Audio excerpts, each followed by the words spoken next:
Soundcheck tayo mga boss. Ito yung ating pambahay setup ni client. Halimaw box na size 18 mga boss. Tapos mid-high natin na D15. Ang laman nitong halimaw box natin mga boss is Live Pro 18 na 1000 watts. 1K watts Live Pro. Tapos ito naman Jackhammer 157. Dalawa yan mga boss. Tapos itong tweeter natin yung Broadway na 350 watts. Connection natin sa likod mga boss. Naka-speak on na rin siya. Single na speak on lang mga boss. Yan. Tapos dito sa limaw box natin single speak on din. Ito yung ating ida-drive. Itong ating mga pang testing.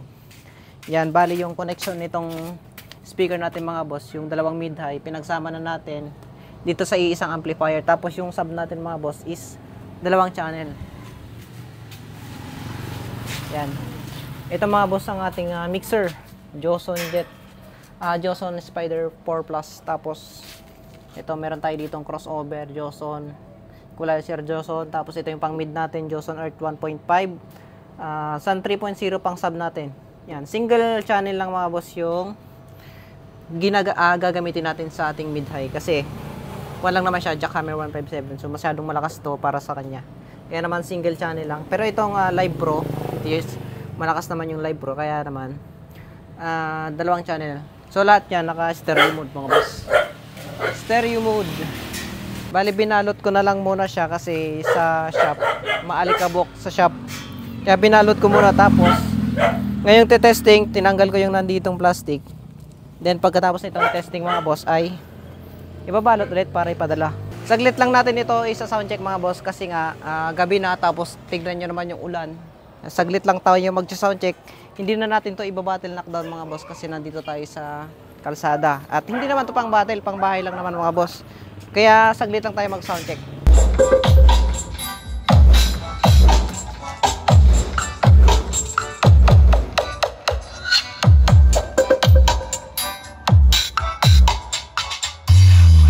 DJ John Wave Remix Remix Remix Remix Remix.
Walang kapitbahay.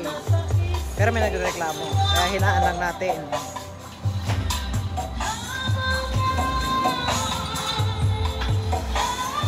So yun na nga mga boss, no, na sound check na natin itong ating halimaw box. Yan, bago natin i-deliver sa ating customer ay sinound check muna natin. Pero hindi natin binatil mga boss.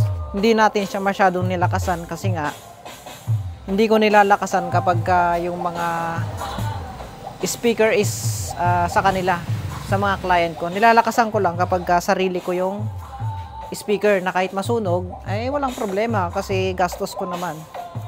So yung Live Pro na yan mga boss, yung nakaload dito, tapos itong GH157 ay hindi ko masyadong nilakasan. Kaya naman banayad lang yung sound check natin dito. Kumbaga pinatunog lang, parang ganun.